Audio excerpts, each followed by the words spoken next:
Hello everybody and welcome to video number 3 where we'll talk about the command line basics. Before we begin, I'd like to give you all a heads up that I'll be talking about adding the subtitles to the videos at the end of this session.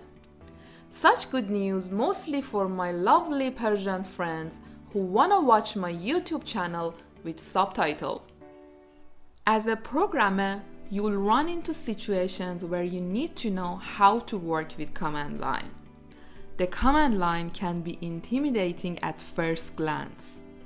It's often featured in movies as a cryptic black screen with incomprehensible text and numbers scrolling by, usually associated with genius people and hackers.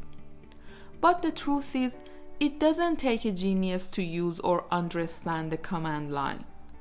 In fact, it allows us to perform many tasks that we are comfortable doing via a mouse. The main difference is that it primarily accepts input via the keyboard, which can speed up input significantly once you get the hang of it. The window in which you can type commands on the command line is called a terminal. If you are on a Mac, you can open the terminal app, which is essentially a Unix-based terminal. If you are running an operating system without a GUI, like Linux, you should be at the command line by default when you start the computer. If you are on a Windows, go to search bar, type CMD, and press Enter. Or you can simply press Windows logo key and R, type CMD and Enter. You will see a blinking cursor that follows your username. Let's practice some commands together. Ping. Ping is the command used to troubleshoot network connectivity. You can ping any server address like this: ping google.com, and if you type the command correctly, it will start to send packages from your computer to the address you typed and receive packages from that address. After seeing enough results to stop the ping, press Ctrl C. In this scenario, your computer is the client and Google is the server. At the end of ping result, we will see ping statistics, including the sent, received, and lost packages. Lost packages ideally should be 0. We will also see approximate round-trip times, including minimum, maximum, and average time in milliseconds. The larger the average time number here, the worse your connection is. In global network, each computer has its own name and its own address. In first line of our ping command response, it says ping google.com, and in the brackets, you see 4 fields separated by dots. So this is the address of Google server you received packages from it. We call it IP address. Let's open a web browser and go to this IP instead of google.com, and they're the same. Sometimes you might use the IP address to open a website or web page depending on the server config. Hostname. Hostname network command will simply display the current name of your computer. This is the name your computer uses to identify itself to the other devices. You can find this name in the system information screen in the GUI, but this command is much more quicker. So next time someone asks you what's your computer name, you can reply back faster. ipconfig. The ipconfig command is one of the most useful basic network commands everyone should know and use to troubleshoot problems.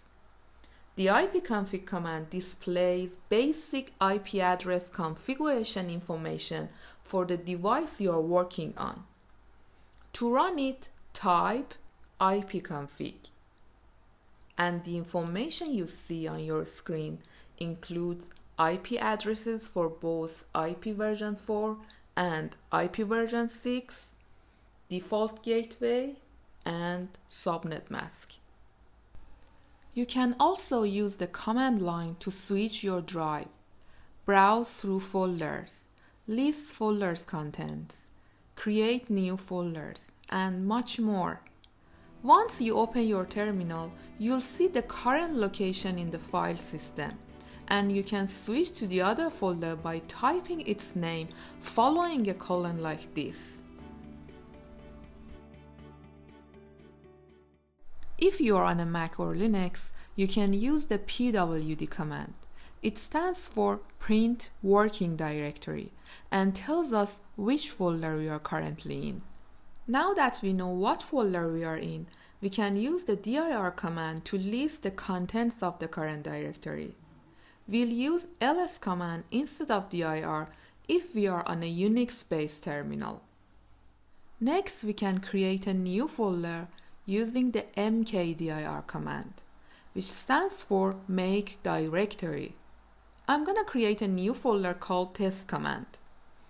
mkdir, test command, and done. It should be in the list now. You can check using dir command. The command line isn't that useful if we can only stay in one location. So we'll learn how to browse through different directories in the file system. We can do this via the cd command, which stands for change directory. First type cd test command, enter, and now we are inside the test command directory. I usually check the folder contents after cd command, but I know it's empty for now. Type cd ... and press enter. The ... tells the command line to browse backwards to the parent directory. Now it's your turn. Open your terminal and ping google.com and find out what's your Google server IP address. Try to open Google in your browser using that IP.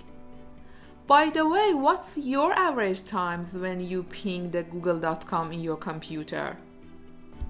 You can also practice ipconfig and hostname command. Try to use dir or ls to list the content. Create a new test folder using mkdir. Browse that folder, list the content, and browse backwards. Once you'll get advanced in command line, you can also use it to create a new file, rename files, delete files, and much more. In addition, you'll get used to working with text files in the terminal, as computer code is nothing more than text saved in an organized set of files. And that's it for today. Hope you enjoyed the video, guys. My Persian friends, bear with me for a sec. I'm gonna show you how to change the subtitles as I publish Persian subtitle for all videos, and I'll try to keep up. It makes easier for ones who prefer subtitles to take a dip in the world of computer. So if you're watching my videos on a desktop, in the settings, you'll see the subtitles option, and when you go through, you can choose Persian or English and enjoy the video while you see the subtitle playing. The heads up is, the translation is not that much accurate, but still worth it. If you're gonna support, please don't forget to leave a like and subscribe the channel so never miss a video.